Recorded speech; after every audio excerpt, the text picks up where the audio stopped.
Thank you everyone. तो sir ने जो हमें तोहफा दिया है, मैं उसको थोड़ा इलैबोरेट करना चाहूंगा, क्योंकि हो सकता है कुछ लोगों को समझ आई हो बात और कुछ के मन में बहुत सारे क्वेश्चन खड़े हो गए। Right, so no problem. मैं आपके साथ स्टेप बाय स्टेप बात करता हूँ। तो देखो, पॉइंट क्या था? पॉइंट था हमारा एक कि मासिस का मतलब क्या है। हमारे पूरे डेटाबेस के अंदर तकरीबन 70% वो लोग हैं जिनका इन्वेस्टमेंट 100 से लेके $2000 तक है। और जो सतीश जी ने कल एक बात कही थी कि कुछ, अगर आपने एक बार काम करना भी रोका ना, तो आपकी जिंदगी भर की पेंशन नहीं रुकनी चाहिए। अब वो जिंदगी भर की पेंशन नहीं रुकनी चाहिए तो ऐसा क्या करें कि वो पेंशन ना रुके? मतलब कुछ तो करना पड़ेगा। हवा में तो किसी बात का कोई कोई तथ्य ही नहीं है, मतलब तर्क ही नहीं बनता कोई भी। तो कुछ प्रैक्टिकल होगा तभी तो बात है। तो वो कैसे होगा कि एक तो लाइफ टाइम आपके लिए कोई एक सोर्स ऑफ इनकम या लिवरेज इनकम जनरेट हो जाए, और वो लिवरेज इनकम इस कदर हो कि जिंदगी एक स्मूथ मोड पे भी आए। एक बात। दूसरी, इस प्रोजेक्ट को खड़ा करने में ऐसा देखिए, ऐसा नहीं है कोई प्रोजेक्ट आता है और पहले ही दिन उसके अंदर मिलियंस और बिलियन रुपीस डल जाते हैं। पहले आदमी $100 या $500 से स्टार्ट करता है, फिर ट्रस्ट लेवल चेक करता है, कमिटमेंट चेक करता है, फिर धीरे धीरे ट्रस्ट बढ़ता है, फिर 1000, 2000, 5000, 10,000, फिर आगे की बात होती है, $10,000 की बात होती है। पहले छोटे से शुरू होता है। तो सर का कहना था कि ये जो आईपीओ है, इस आईपीओ में मास कहां है, वो लोग कहां हैं जिन लोगों की बदौलत आज ये प्रोजेक्ट इतना बड़ा हुआ, वो कहां है? तो मासिस की तो एंट्री नहीं है। इमीडिएट किसी के लिए भी आज 7-8 लाख रुपए निकाल के सामने रखना, it's not a easy task. Investor के लिए इजी है, मगर एक छोटे वर्कर के लिए बड़ा है। इसका थर्ड राउंड आ जाएगा, वो इससे भी बड़ा होगा, उसमें कैसे एंटर करेंगे? तो फिर यहां पर एक सुजेशन निकल के आया। And what is the suggestion? ध्यान से सुनिएगा सभी लोग। सुजेशन इज, पहला पॉइंट ये है कि जो हमारे पार्सल हैं, देखो पहला राउंड था उसमें $5,000 था, दूसरे राउंड में $8,000 है। हो सकता है तीसरे राउंड में 10,000 हो या $11,000 है, मान लेते हैं $11,000 है। तो जब ये आईपीओ खत्म होगा, फिनिश होगा, तो जब ये आईपीओ फिनिश होगा, तो जो पार्सल की फाइनल कॉस्ट है वो कितनी होगी? मान लो $10,000 पे फिनिश हुआ, तो पार्सल की इनिशियल कॉस्ट होगी $10,000। क्योंकि जिसने फर्स्ट राउंड में लिया उसको 50% का ग्रोथ हो गया, जिसने सेकंड राउंड में लिया उसको 30 से 40% का ग्रोथ हो गया। तो फाइनल वैल्यू पार्सल की होगी इतनी। तो क्या पार्सल की वैल्यू गिरेगी? नहीं। जो पार्सल की वैल्यू है, एग्जाम्पल पार्सल तो $10,000 का है, वो उतने का ही रहेगा। $10,000 के अगेंस्ट एनएफटी। दो तरह से लोग इन्वेस्ट करना शुरू करते हैं। एक, जिसको सिर्फ पार्सल लेना है, पार्सल के लिए इन्वेस्टमेंट करेगा। एक वो जो सिर्फ इन्वेस्टमेंट करेगा प्रॉफिट बनाने के लिए। एग्जाम्पल, रिलायंस का शेयर इसलिए नहीं खरीदता कि वो रिलायंस की कंपनी खरीदना चाहता है या रिलायंस का कोई प्रोडक्ट खरीदना चाहता है।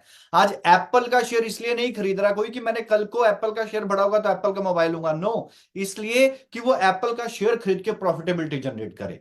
सो द पॉइंट इज कि एक तो वो है इन्वेस्टर जिसको एक्चुअल में पार्सल चाहिए इसलिए, और जो दूसरा है उसको सिर्फ अपनी इन्वेस्टमेंट की ग्रोथ से मतलब है। तो जिसको इन्वेस्टमेंट की ग्रोथ से मतलब है, तो दोनों इन्वेस्टर के लिए आंसर एक ही है। पार्सल की वैल्यू कितनी है? Parcel value is $10,000। ये 10,000 ही रहेगा। इसके अगेंस्ट एक $10,000 की एनएफटी है। $10,000 की एनएफटी दें और पार्सल ने स्वैप हो जाएगा जैसे ही पार्सल का वर्चुअल पोजेशन आ जाएगा। अब जब तक नहीं आता है, तो हमने यहां पर क्या किया, आप इन्वेस्टर हो और मासिस जिसकी बदौलत ये प्रोजेक्ट बड़ा बन रहा है, वो भी एंटर कर सकता है। कैसे? $500 और $1,000 की एक एनएफटी डिजाइन की जा रही है। तो अगर किसी के पास $500 है तो वो उससे भी अब पार्सल में एंट्री कर पाएगा, और $1,000 है तो उससे भी कर पाएगा। बट अब आपके दिमाग में एक क्वेश्चन होगा कि सर पार्सल तो $10,000 का है, $500 और $1,000 की एनएफटी से कैसे बात बनेगी? वही बताने वाला हूं। आपने पार्ट ऑफ पार्सल में इन्वेस्टमेंट कर दिया।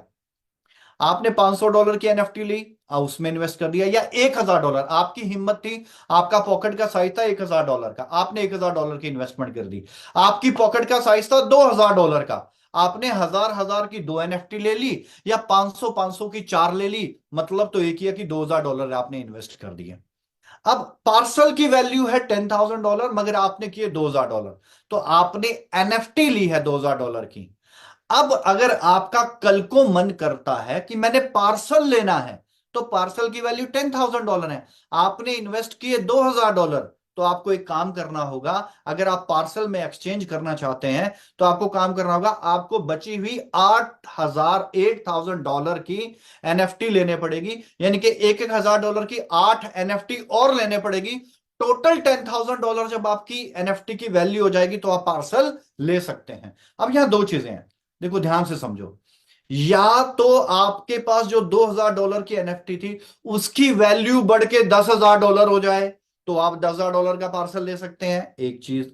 या $2,000 है और आप उसमें 8 एनएफटी और मिलाएं एक एक हजार की, जिनकी कीमत टोटल 8,000 बनती हो, उसको मिला के 10,000 करें, तो आप पार्सल ले सकते हो। तो इसका हुआ क्या, इसका यह हुआ कि जो लोग सिर्फ इन्वेस्टमेंट करके प्रॉफिट बनाना चाहते हैं, अब बहुत से लोगों का पॉकेट साइज ही $500 है, तो वो $500 की एनएफटी ले लें। अब ग्रोथ कैसे मिलेगी, क्या $500 वाले को अलग मिलेगी, 1,000 वाले को अलग मिलेगी, $5,000 वाले को अलग मिलेगी, $8,000 वाले को की एनएफटी वाले को अलग मिलेगी, $10,000 वाले की एनएफटी को अलग मिलेगी? नहीं नहीं नहीं, ऐसा नहीं होगा। जो ग्रोथ है वो परसेंटेज में मिलेगी। एग्जाम्पल के तौर पे आपके पास अगर पार्सल की ग्रोथ 10% हुई, तो एनएफटी, सारी एनएफटी की ग्रोथ 10% हो जाएगी। जिसने 10,000 इन्वेस्ट किया होगा उसका इन्वेस्टमेंट अमाउंट $11,000 हो जाएगा। 10% बढ़ गया, उसमें 1,000 ऐड हो जाएगा। जिसने $500 इन्वेस्ट किया होगा उसमें 10% $50 और ऐड हो जाएंगे, $550 की एनएफटी हो जाएगी। जिसने $1,000 का इन्वेस्टमेंट किया होगा 10% ऐड हो जाएगा, यानी कि $100 और ऐड हो जाएगा, उसके एनएफटी की वैल्यू $1,100 हो जाएगी। So what is the point? Point आपकी जो एनएफटीज हैं उनकी वैल्यू भी ग्रोथ के परसेंटेज के अकॉर्डिंग बढ़ेगी।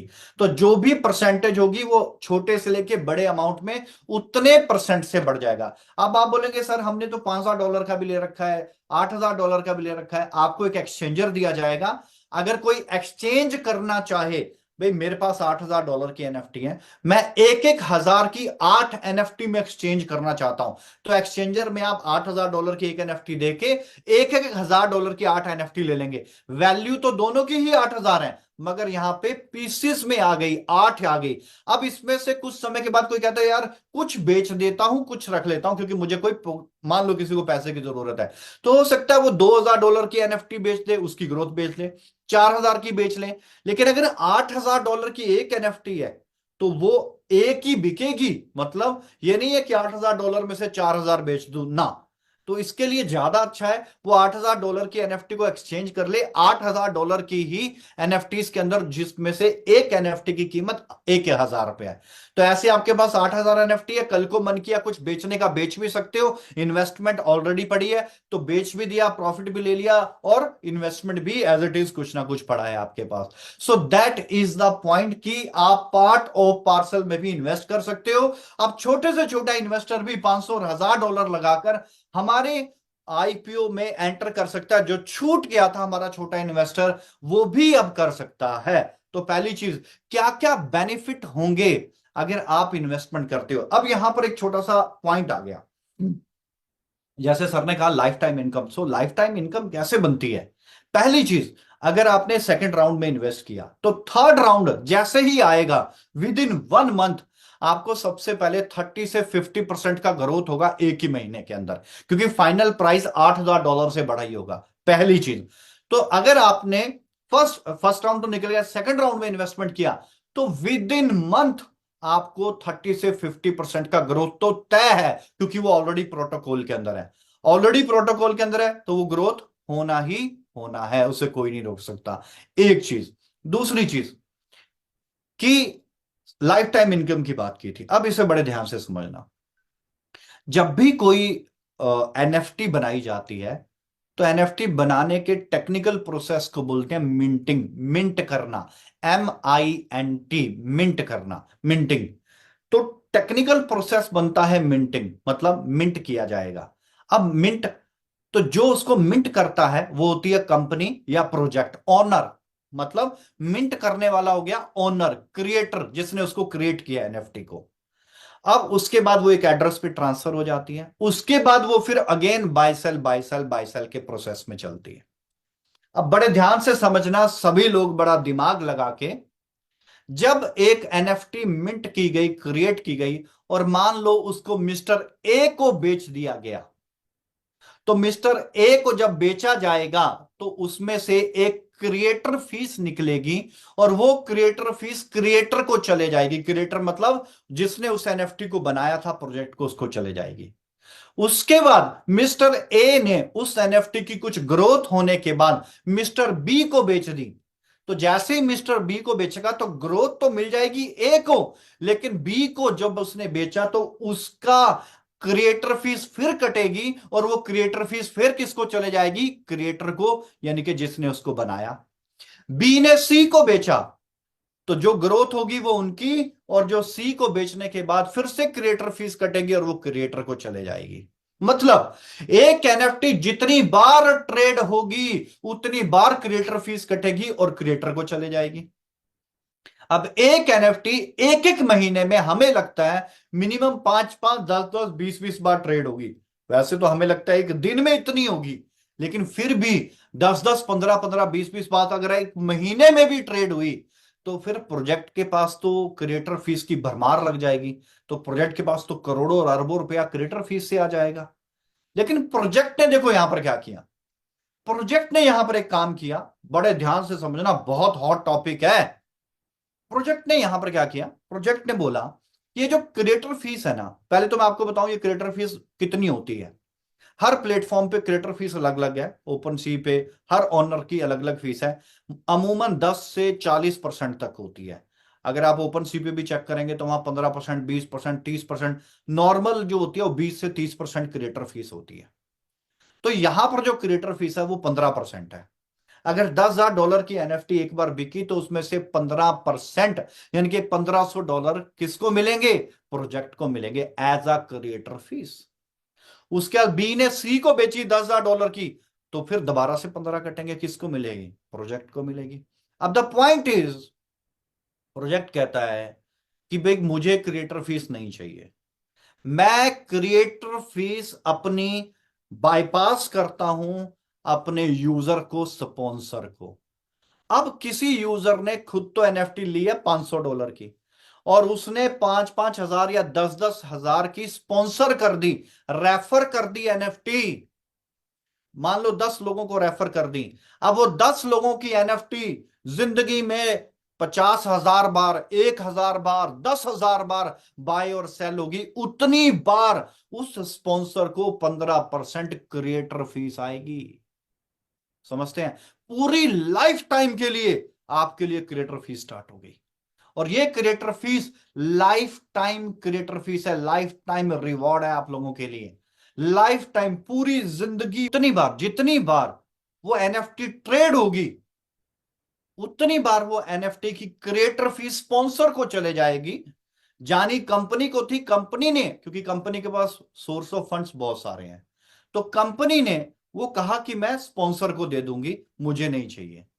अब जिस आदमी ने सिर्फ 10 एनएफटी भी स्पॉन्सर कर दी, अब 10 एनएफटी स्पॉन्सर कर दी, स्पॉन्सर करने के बाद वो 10 एनएफटी स्पॉन्सर करने, वो जितनी की बिकी उनकी ग्रोथ होगी 5 गुना, 10 गुना, 20 गुना। आप समझना, वो एनएफटी किसी ने ली $1,000 की, आपने मिस्टर ए को एनएफटी बेची $1,000 की, स्पॉन्सर कर दी, लेकिन उसकी 5 गुना वैल्यू बढ़ गई, वो एनएफटी हो गई $5,000 की। तो जब वो $5,000 की ग्रोथ करने पे एनएफटी बेचेगा तो आपको जो क्रिएटर फीस आएगी वो $1,000 की नहीं आएगी, बल्कि जितने में एनएफटी बिकी, 5 गुना वैल्यू पे बिकी, तो 5 गुना वैल्यू का 15% आपको आएगा। उम्मीद समझते हैं आप बात को? मतलब दोबारा बताता हूं, आपने $1,000 की एनएफटी स्पॉन्सर कर दी अपने मिस्टर ए को। अब ए ने वो एनएफटी तब बेची जब वो $5,000 की हो गई, तो उसने तो प्रॉफिट बनाया ही, लेकिन आपको क्रिएटर फीस उस $5,000 की, $5,000 का 15% आएगा आपको। आप समझते हैं? आपकी इन्वेस्टमेंट से भी ज्यादा। और उसके बाद जब बी ने सी को बेची फिर 15%, सी ने डी को बेची फिर 15%, डी ने ई को फिर 15%, जितनी बार एनएफटी ट्रेड होगी पूरी जिंदगी आपको उसमें से 15% आता रहेगा। That is the life time royalty. ये कंपनी ले सकती थी, कंपनी ने अपने लोगों के लिए लिया। ये कंपनी ले सकती थी, लेकिन कंपनी ने अपने लिए नहीं, आप लोगों के लिए सोचा। सतीश जी ने बोला कि नहीं, ये इनकम मुझे नहीं चाहिए, ये हमारे मासिस में बांटो, ताकि मासिस भी फाइनेंशियली स्ट्रांग हो, इकोनॉमिकली स्ट्रांग हो। तो आपको ये बात समझ में आई होगी। पहली चीज, पहले ही महीने अगर इन्वेस्ट करते हैं तो पहले ही महीने 40% का एप्रिसिएशन मिलता है, मिनिमम 30 से 50% का एप्रिसिएशन मिलता है। दूसरा, आपको लाइफ टाइम क्रिएटर फीस मिलती है। तीसरा, पार्सल में पार्टिसिपेशन करने का मौका मिलता है। चौथा, चौथा पॉइंट, जो सबसे ज्यादा अहम पॉइंट भी है, मान लो आपने किसी का पैकेज जब रिलीज हुआ और अगर आपने उसको एनएफटी दिलवा दी, तो उसकी 5% इंस्टेंट कमीशन भी आनी है, प्लस रिवॉर्ड भी आने हैं, प्लस लाइफ टाइम आपको क्रिएटर फीस भी आनी है। सोच के देखो आप एक बार, कितना बड़ा स्टेप हो सकता है ये आपके लिए। और सबसे बड़ा सोल्यूशन बता रहा हूं मैं आपके लिए, जो मतलब सतीश जी का डिसीजन सर आंखों के ऊपर है। तो बहुत से लोगों ने सुजेशन दिया कि सर, पार्सल में हम आना चाहते हैं, लेकिन हमारे पास उतना पैसा नहीं है, तो क्या आप मदद कर दें, 50% ई कैश कर ले, 50% हम यूएसडीटी दे देंगे, क्योंकि पार्सल तो यूएसडीटी से मिलते हैं। तो आप सर 50% ई कैश कर दे, ई कैश भी तो सर कंपनी का ही है, तो 50% ई कैश कर लें, 50% यूएसडीटी कर लें। कुछ कहते हैं 70% यूएसडीटी कर लो और 30% ई कैश कर लो, कुछ कहते हैं 70% ई कैश कर लो, 30% यूएसडीटी कर लो। तो मतलब दैट काइंड ऑफ सजेशंस हमें आए। ध्यान से सुनना भाई सभी लोग बात को। तो सभी लोगों का कहना था सर कुछ ई कैश का कंट्रीब्यूशन हो जाता तो मासिस और अच्छे से, जब आप मास के बारे में सोच रहे हो, मास को क्रिएटर फीस दे रहे हो, मास को डायरेक्ट 5% दे रहे हो, मास को आप ग्रोथ दे रहे हो और 40% का एप्रिसिएशन दे रहे हो पहले ही महीने, तो क्यों आप एक स्टेप नहीं कर देते सर, सारा सोल्यूशन ही हो जाएगा, और कि आप 50-50 या 70-30 कुछ कर दो। और जब हमने सतीश जी के साथ ये बात की, तो कहते सर 50-50 नहीं, 70-30 भी नहीं, 1 मार्च से 7 मार्च तक आईपीओ राउंड 2 के अंदर जितना भी पार्सल परचेज किया जाएगा, 1 मार्च से 7 मार्च तक जितना भी पार्सल परचेज किया जाएगा, वो 100% ई कैश से परचेज किया जाएगा। ये एक बोनांजा बना के दे दिया गया। मतलब समझ में आया? जितना भी आपके पास, अब किसी का $300 भी है तो 200 उसको आप उधार भी दे सकते हो कि भाई तू पार्सल ले ले। किसी के पास $700 भी है तो वो 500 ले सकता है, 200 300 डाल के $1000 की भी एनएफटी ले सकता है।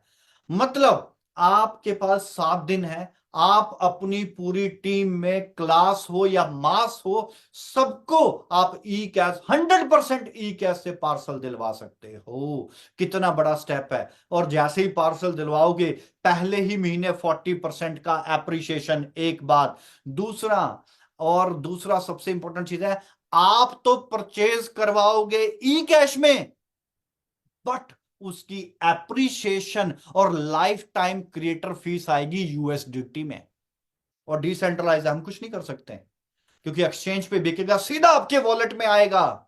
हमें कोई एनएफटी मार्केट प्लेस पे बिकेगा, सीधा आपके वॉलेट में आएगा, हमारा उसमें कोई रोल ही नहीं है कि हमने डालना है। नो, सीधा डायरेक्ट क्रिएटर फीस आपके पास। आपने ई कैश में दिलवाया और आपको सीधा यूएसडीटी में आएगा क्रिएटर फीस 15%, जितनी बार वो एनएफटी बिकेगी। आई होप सो आपको बात समझ में आई होगी इसी डियर फ्रेंड। और ये जो ई कैश है, जैसे ही फिनिश होगा तो आपको पता है कि राउंड 2.0, 7 दिन बहुत ज्यादा है। आप सबका एक प्रण होना चाहिए कि सर हम तो 1 तारीख को ही अपना ई कैश डिसॉल्व कर देंगे सारा का सारा, 2 तारीख को ही खत्म कर देंगे। 7 दिन तो बहुत ज्यादा दिए। इसके लिए बढ़िया स्ट्रेटेजी बनानी पड़ेगी, बढ़िया तरीके से, कोई आदमी ना रह जाए जिसके पास ये इंफॉर्मेशन ना पहुंचती हो। और बढ़िया तरीके से आप प्रमोशन कीजिए इस चीज का, और अच्छे से क्लास भी और मास भी हमारे आईपीयू के अंदर पार्टिसिपेशन करें। और सतीश जी एक बड़ी प्यारी बात बोल गए कि खुसर फुसर करने की जरूरत नहीं है मैच्योरिटी की। किसी को टेंशन है तो प्री मैच्योरिटी भी लेना चाहे तो ले सकता है, किसी को घबराने की जरूरत नहीं है। हम पूरे 100% सक्षम है, तैयार है मैच्योरिटी को लेके। अपने दिमाग को खुला रखें और अपने दिमाग या दिल को खुला रखें। फालतू के रूमर्स की तरफ जाने की जरूरत नहीं है कि जब मैच्योरिटी देंगे मैं तो काम करूंगा, जब ये करेंगे तो काम करूंगा, जब मैं वो करेंगे तो काम करेंगे। जहां पर सबकी सोच खत्म होती है ना, प्रोजेक्ट उससे आगे की करके देता है। ये हमने अपने 5 साल में प्रूव करके दिखाया है। तो आई होप सो इस आईपीओ से आपको बहुत सारे सॉल्यूशंस मिले होंगे। इससे मासिस आएगा, क्रेडिटर फीस आएगी, आप लोगों के प्रॉफिटेबिलिटी जनरेट होगी, रिवॉर्ड्स बनेंगे, और कहीं ना कहीं पे लाइफ टाइम क्रिएटर फीस बनती है। एक बड़ा यहां पर आपके लिए एक रॉयल्टी की तरह ये काम करेगा, और ये प्रैक्टिकल है, आप लोग इसे चेक कर सकते हैं। So this one is my second last topic. अभी एक टॉपिक और बाकी है। तो ये तो थे अभी तक के अपडेट जो हम अगले 10-15 दिन में करने वाले हैं। अब देखो, मेटावर्स वर्ल्ड की लार्जेस्ट इंडस्ट्री, उसमें हम काम कर रहे हैं ऑलरेडी। अब जो हम मेटावर्स के अंदर काम कर रहे हैं ना डियर फ्रेंड्स, अब ये जो मेटावर्स है, तो इसको डेवलप होने के लिए 1 साल 2 साल मतलब अगर मैं डिसेंट्रलैंड की बात करूं 7 साल, 7 साल 8 साल, तो टाइम लगता है, टाइम टेकिंग है। तो मेटावर्स का अराउंड 1.0 आ गया, 2.0 किसी के नहीं आते, अराउंड हमारे ही आए हैं अभी तक पहले। तो किस किस तरह की कंपेटेबिलिटी क्या बन रहा है, क्या ग्राफिक्स है, वो आप देख तो सकते हैं, कि दिखा भी सकते हैं कि ये चीज बन रही है। तो 1.0 2.0 3.0 4.0 ये सारी चीजें हमारे आ रहे हैं लगातार 1.5-2 साल। अब इन बिटवीन क्या करेंगे, कि मैं हर महीने आऊंगा बोलूंगा कि जी अब 2.0 आ गया, अगले महीने आऊंगा अब 3.0 आ गया, फिर आऊंगा 2 महीने बाद फिर बोलूंगा 4.0 आ गया, अब ये हो रहा है, अब यहाँ पर वॉक थ्रू चल रहा है, अब पार्सल्स में ये है, अब ऐसा है, अब ये वैसा है, ऐसा वैसा, मतलब दैट काइंड ऑफ अपडेट्स। चलो जी शॉपिंग कर लो जी, चलो जी नाइक का शोरूम खुल गया, चलो जी उसका शोरूम खुल गया, यही अपडेट। बट हमारी सोच इससे बहुत आगे है प्रोजेक्ट के। द पॉइंट इज, हम पिछले 4 साल से ब्लॉकचेन ब्लॉकचेन ब्लॉकचेन कर रहे हैं। तो हमारे लिए तो ये बड़ा कॉमन वर्ड है।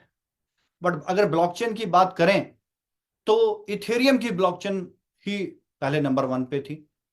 उससे अपडेटेड टेक्नोलॉजी लेके आया, चाहे ट्रॉन थे। उसके बाद आज के समय में जो सबसे टॉप की ब्लॉकचेन है लेयर 1, क्योंकि ये टेक्नोलॉजी है लेयर 1 लेयर 2 लेयर 3। तो टॉप की जो ब्लॉकचेन है दैट इज लेयर 1। अब लेयर 1 की जो ब्लॉकचेन है, जैसे पॉलीगन मैटिक है, तो वो लेयर 1 की ब्लॉकचेन है। और चाहे पॉलीगन मैटिक है, चाहे एवलांच की है, चाहे इथेरियम की है, चाहे बाइनांस की है, ये जितनी भी ब्लॉकचेन है तकरीबन आज $1 बिलियन कमा रही है। क्यों? एक ब्लॉकचेन के ऊपर टोकन भी क्रिएट होते हैं, उससे भी पैसा बनता है, टोकन की ट्रेडिंग से भी पैसा बनता है। फिर उसके बाद स्टेकिंग पूल जनरेट होते हैं, गैस फीस होती है, वैलिडेटर होते हैं, नोड सेटअप्स होते हैं, एपीआई सेटअप्स होते हैं, एडवर्टीजमेंट होती है। तो मतलब एक ब्लॉकचेन में बहुत सारे पैसा कमाने के सोर्सेज होते हैं। और ब्लॉकचेन अपने आप पे एक बहुत बड़ी बात होती है, छोटी बात नहीं होती। और ये जो ब्लॉकचेन है, क्योंकि इथेरियम इथेरियम के बाद अगर आज मैं बात करूं, पिछले 3.5 साल पहले ही आई है पॉलीगन मैटिक। और पॉलीगन मैटिक मतलब 3.5 साल में $बिलियंस कमा चुकी है अपनी ब्लॉकचेन ब्लॉकचेन से ही। सो वी कैन अंडरस्टैंड कि ब्लॉकचेन का पोटेंशियल कितना बड़ा है। मैं आप लोगों को एक बात बोल रहा हूं, बड़े ध्यान से सुन। द पॉइंट इज कि हमें कुछ ना कुछ स्टेप वो लेने होंगे जो हमारी सोच और हमारी समझ से परे होते हैं, जो हमारी सोच और हमारी समझ से परे होते हैं। जब सबको लगे सब खत्म हो गया, वही टाइम होता है अपने आप को मार्केट में प्रूव करके दिखाना कि आप में कितनी कैपेबिलिटी और क्वालिटी है। राइट डियर फ्रेंड्स, आप सबको मैं आमंत्रित करता हूं अपने प्रोजेक्ट की तरफ से। अप्रैल में तारीख, एग्जैक्ट डेट आपको बड़ी जल्दी मिल जाएगी, मगर वो डेट 15 अप्रैल से 25 अप्रैल के बीच की होगी। और 15 अप्रैल से 25 अप्रैल के बीच में हम मेटावर्स का 3.0 वर्जन लॉन्च करेंगे।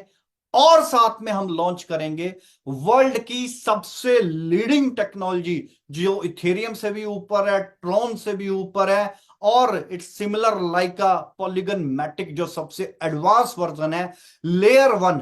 तो हम लॉन्च करेंगे अप्रैल में लेयर 1 की खुद की ब्लॉकचेन। हम खुद की ब्लॉकचेन लॉन्च करने जा रहे हैं लेयर 1 की ब्लॉकचेन लॉन्च करने जा रहे हैं। और ये कोई एमएलएम नहीं है, कोई स्कीम नहीं है, it's a real organic project है जो इथेरियम से भी बेस्ट है, ट्रॉन से भी बेस्ट है, एवलांच से भी बेस्ट है। It's similar like a Polygon Matic. तो दैट मीन्स आपको समझ में आई बात कि पॉलीगन मैट्रिक। और ये नहीं कह रहा हूं, अब मैं वो नहीं कह रहा हूं कि सर करेंगे, आ रहा है, जा रहा है। अब मैं ये कह रहा हूं कि लॉन्च कर रहे हैं, लॉन्चिंग डेट है, डेट आपको मिल जाएगी। ये जो अप्रैल के 10, जो मैंने आपको 15 से 25 के बीच में बताया, जिसमें सबको आना इजी टू एक्सेस रहेगा, उस तारीख हम अपना एक एक्सपो, एक इवेंट रखेंगे और उसके अंदर खुद की ब्लॉकचेन को हम लॉन्च करेंगे।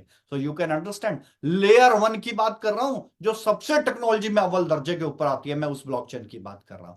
और पॉलीगन मैट्रिक से भी एडवांस वर्जन की बात कर रहा हूं, उससे भी एडवांस हाइब्रिड की बात कर रहा हूं।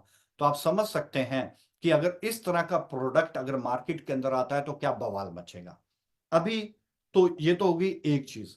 अब दूसरी चीज आ गई, अब जब हमारी ब्लॉकचेन पे क्वाइंस टोकन्स बनेंगे, लोगों के जो बनाएंगे लोग उसके ऊपर, क्योंकि कंपैटिबिलिटी ज्यादा है, फीस का बड़ा अच्छा स्ट्रक्चर है, स्केलेबिलिटी है, हाँ, और gas fees and all things, सारी चीजों के बहुत बेस्ट सोल्यूशन है। तो क्या होगा, लोगों को एक ब्लॉकचेन के साथ एक्सचेंज चाहिए होगी, जिसमें वो एक्सचेंज में अपने क्वाइन लिस्ट करेंगे, स्टेकिंग पूल बनाएंगे, हाँ, तो ऐसी बहुत सारी चीजें होंगी। तो हमने मार्केट में स्टडी किया कि जिनके पास एनएफटी है, तो चाहे आप ओपन सी की बात कर ले, एनएफटी वहां पर मिंट होती है, बाय होती है, सेल होती है, ट्रेड नहीं होती। हम ओकेएक्स की बात कर लें तो एनएफटी बाय होती है, सेल होती है, क्रिएट होती है, बट वहां पर ट्रेड नहीं होती। तो अभी तक मार्केट में कोई बेस्ट एनएफटी का ट्रेडिंग प्लेटफॉर्म नहीं है, और मार्केट में खरबों डॉलर की एनएफटी पड़ी है, मगर कोई भी ट्रेडिंग प्लेटफॉर्म नहीं है जहां पर उसको ट्रेड करवाया जाए। मार्केट के अंदर ऐसा नहीं है। सो डियर फ्रेंड्स, बताते आपको प्राउड मोमेंट होता है कि अप्रैल में तो हम लॉन्च करेंगे अपनी खुद की ब्लॉकचेन, वो भी लेयर 1 की। लॉन्च कर रहे हैं, करेंगे नहीं, कर रहे हैं। आपको आना है, खुद चेक करना है, और वहां पे स्टेकिंग पूल भी होंगे, आपकी चॉइस होगी आपको अगर उसमें एंटर करना है कि नहीं करना है। तो बहुत बड़ी चीज हम यहां पर लॉन्च कर रहे हैं, और ठीक 6 महीने बाद हम लॉन्च करेंगे, क्योंकि ब्लॉकचेन में भी होता है tier 1, tier 2, tier 3। I I hope so Bhushan ji ने आपको और कोर मैनेजमेंट ने और करमजीत जी ने बड़े अच्छे से ये रैंक पढ़ाए होंगे, टीयर 1, टीयर 2, टीयर 3। टीयर 1 में बाइनांस आ गया, क्रैकन आ गया, कॉइनबेस आ गया, इस लेवल की बड़ी बड़ी एक्सचेंजेस आ गई, राइट। और ये जो एक्सचेंजेस है ना, मैं इसके बारे में आपको एक खास बात बताना चाहूंगा कि एक्सचेंजेस की जो प्रॉफिटेबिलिटी है, जैसे मैं कुछ एवरेज एक्सचेंजेस की बात करता हूं, आपने बाय बिट का नाम सुना होगा। बाय बिट की डेली ट्रेडिंग वॉल्यूम जो है, पहले एक्टिव यूजर बता दो, इसके 1 लाख एक्टिव यूजर है, 1 लाख एक्टिव यूजर है, and the trading volume is $5 billion. $5 billion daily, एक दिन का है $5 बिलियन। एंड द यूजर कितने हैं? 1 लाख हैं।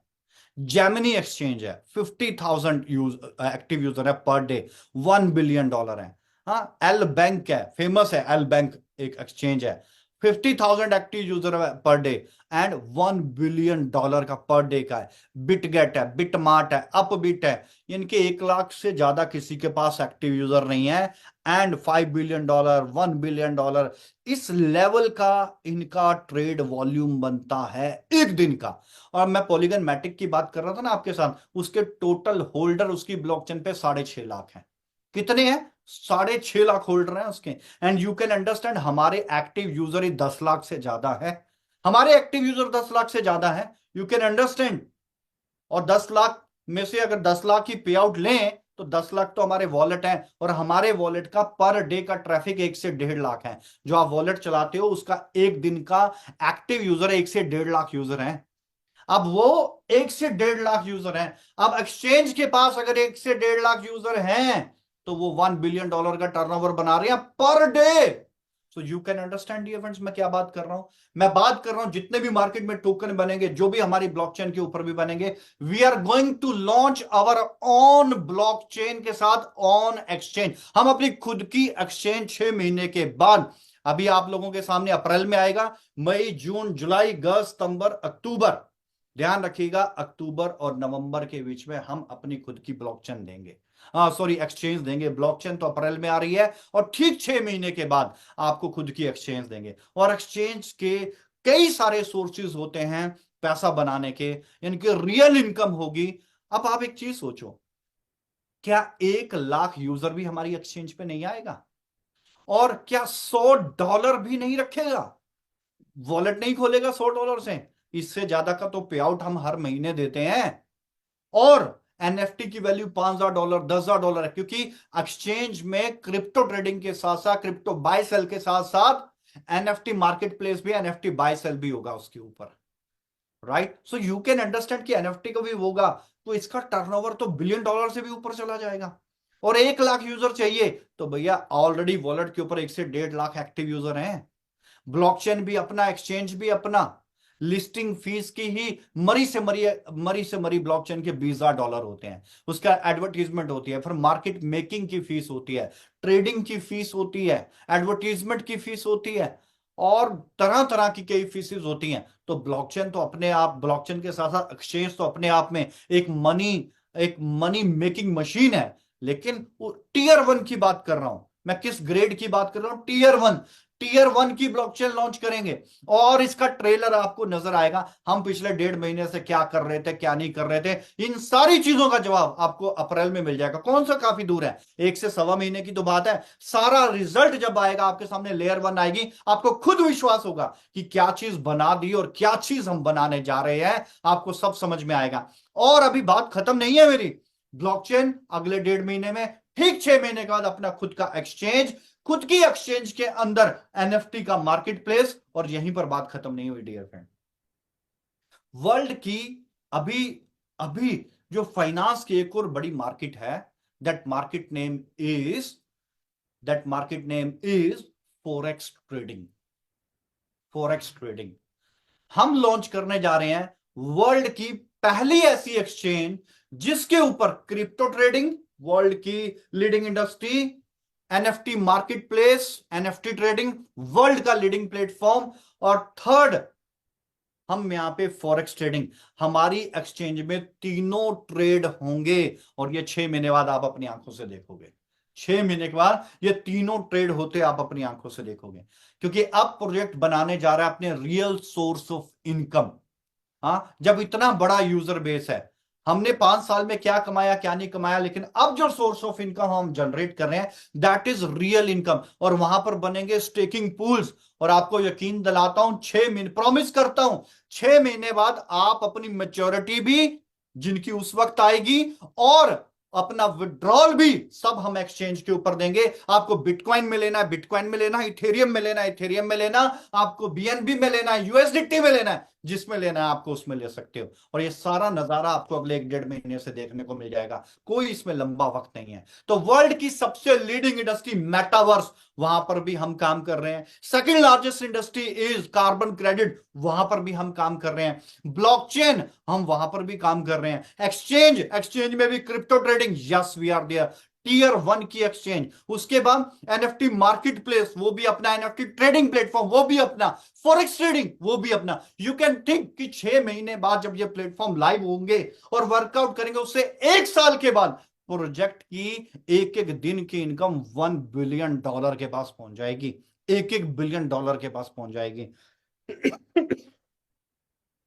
मैंने एक बात कही थी मीटिंग में कि जब हम 1.5 से 2 साल के बाद, या 2 या 2.5 साल के बाद बोलेंगे कि प्रोजेक्ट का टारगेट कंप्लीट हो गया, अब प्रोजेक्ट मार्केट से पब्लिक इन्वेस्टमेंट नहीं लेगा, अब स्टेकिंग सेल नहीं करेगा, पब्लिक इन्वेस्टमेंट नहीं करेगा, नहीं लेगा, उस दिन आप सब में खुशी की लहर होगी।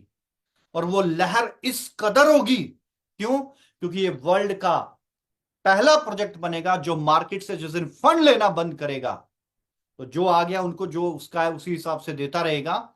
मतलब जिस दिन ये अनाउंसमेंट किया मार्केट फंड्स नहीं लूंगा, उस दिन आप सब में खुशी की लहर इसलिए होगी डियर फ्रेंड्स, कि आप बोलोगे आज कंपनी ने फंड्स लेना बंद किया है। और आज आपका वो दिन होगा जिस दिन आपके सिर पे लाइबिलिटी नहीं होगी, आपके हाथ में एसेट ही एसेट होंगे।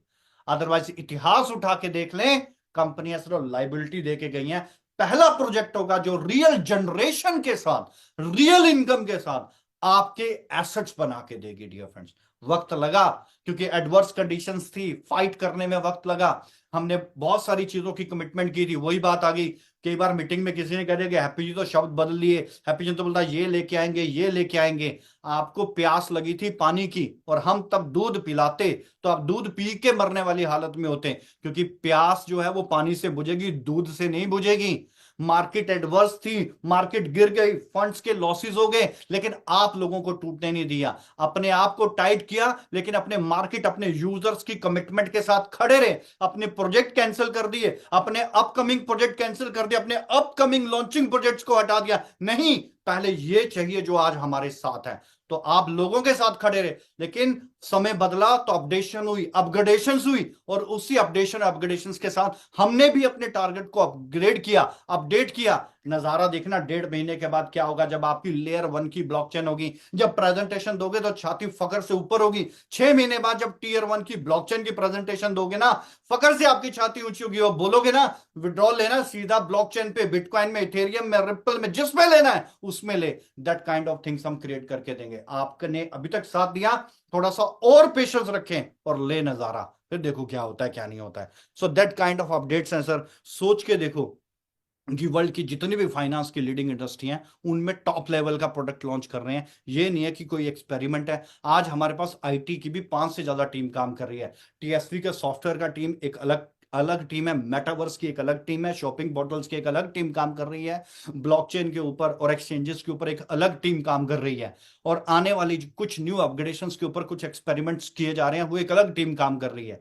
तो आज सबको लगता है कि यार इट्स वेरी इजी कि हमारे फोन समटाइम नहीं उठ पाते, 5-5 टीमों से एक दिन में कोऑर्डिनेशन करना, क्योंकि जो डिसीजन हमारे ही हैं वो हमारे एम्प्लॉयज के भी नहीं है। तो वो डिसीजन लेना, सेल्स के साथ काम करना, अपडेशन करना, एडवर्स कंडीशन से फाइट करना, मार्केट से फाइट करना। मार्केट में बहुत से लोग हैं, बड़ा आसानी लगती है उनको कमेंट करने को, भाई ये तो ऐसे, ये तो वैसे, ये तो ड्रामेबाजी है, बेवकूफी है। मैं उनको यही बोलूंगा, अगर काटने की औकात ना हो ना तो भौंकना भी नहीं चाहिए ऐसे लोगों को। क्यों? क्योंकि उनको सिर्फ खुद से मतलब है। बहुत से लोग हैं खुद से मतलब, मेरी पॉकेट में क्या आ रहा है, उनको ये नहीं मतलब प्रोजेक्ट बचेगा तो लाखों लोगों की जिंदगी संवरेगी। तेरे एक अकेले के लिए प्रोजेक्ट को मार दें ऐसा नहीं होगा। अनकंफर्ट होंगे तो क्या प्रोजेक्ट अनकंफर्टेबल नहीं हो रहा होगा? क्या आप लोग अगर अनकंफर्टेबल है तो आपको क्या लगता है, क्या प्रोजेक्ट अनकंफर्टेबल नहीं होगा? लेकिन अब जो हुआ सो हुआ, मार्केट की दशा बदल रही है, दिशा बदल रही है। ये जो प्रोडक्ट अब हम लॉन्च करेंगे, that is a real time generation है, और इनका मिलियन और बिलियन डॉलर्स के टर्नओवर है। इसकी कैटेगरी, इसका स्टैंडर्ड बड़ा अप लेवल का है। इसको समझने के लिए भी उस लेवल की बुद्धि चाहिए, उस लेवल का दिमाग चाहिए। जिसमें नहीं है वो उसको समझ भी नहीं पाएगा कि मैं बात क्या कर रहा हूं। बट कोई बात नहीं, आप भी यहां, हम भी यहां। नजारा अगले 1-1.5 महीने से इनवाइट करता हूं आपको लेयर 1 की blockchain, number 1 blockchain hybrid it's. और आपको बताया मैंने 6.5 लाख यूजर हैं किसके, पॉलीगन मैटिक के। पॉलीगन मैटिक के सिर्फ 6.5 लाख यूजर हैं, हमारे यूजर उससे कहीं ज्यादा है। हम अपने आप को नंबर 1, हम टेक्नोलॉजी और स्टैंडर्ड में ही नंबर 1 नहीं, हम बिजनेस में भी नंबर 1 और मार्केट को भी बीट करके दिखाएंगे। आप लोगों ने साथ दिया, इतना पेशेंस रखा ना सर, थोड़ा और पेशेंस रखिए। ये लड़ाई अभी खत्म नहीं हुई है, मिलके लड़ेंगे, जीत के दिखाएंगे, और एक इतिहास बना के दिखाएंगे कि ये होते हैं प्रोजेक्ट जो फाइनेंस लेते हैं, वापिस करके स्टैंड करते हैं, और खुद को भी और अपने प्रोजेक्ट को भी। और जब दिन फंड लेना बंद किया, सबके सिर पे एसेट थे, लाइबिलिटी नहीं थी। ये चीज हम क्रिएट करके दिखाएंगे डियर फ्रेंड, और आपका साथ चाहिए। प्रोजेक्ट का विकास, हम सबका विकास होगा dear friend. So these words, thank you so much for being here, इस प्रेजेंटेशन के लिए, इन अपडेट्स के लिए। कल फिजिकल मीटिंग्स हैं, फिजिकल मीटिंग्स बढ़िया बढ़िया से बढ़िया कीजिए, डेप्थ तक ये इंफॉर्मेशन पहुंचाएं कि पहला प्रोजेक्ट है जिसने ई कैश से भी अपने आईपीओ को, हमने अपने आईपीओ को भी एक्सेप्ट कर लिया है। तो सभी के सभी आईपीओ को एक्सेप्ट करने की बात की है, तो आईपीओ में 100% ई कैश एक्सेप्ट है, तो आप एक्सेप्ट कर सकते हैं 100% ई कैश को। तो बहुत अच्छी, कोई रह ना जाए आपके टीम में जिसकी क्रिएटर फीस ना बन पाए, लाइफ टाइम क्रिएटर फीस ना बन पाए, क्योंकि इसके बाद पार्सल की वैल्यू भी बढ़ी आएगी, ग्रोथ से भी चूक जाएगा। पहले ही मंथ 40% का ग्रोथ, इट्स अनबिलीवेबल चीज है सर। सो बहुत सारी चीजें हुई डियर फ्रेंड्स, काफी सारे अपडेट्स हैं। मैं ये अपडेट कोशिश करूंगा 1-2 दिन और दूंगा, और उसके बाद जो रिवाइज और चीजें आ रही हैं, बस अपने हौसला ना गिरने दीजिए, थोड़ा सा वक्त और है। जो भी आप सहन कर रहे हैं, हम सहन कर रहे हैं, वक्त आ चुका है अपना, और बढ़िया तरीके से हमारा दौर आ रहा है, याद रखना मेरी बात को। सो these words, thank you so much for being here. Have a lovely and nice evening everyone. और जबरदस्त तरीके से काम करते हैं, काम से जवाब देते हैं, जवाब जो देना है काम से देंगे, right? Thank you so much for being here.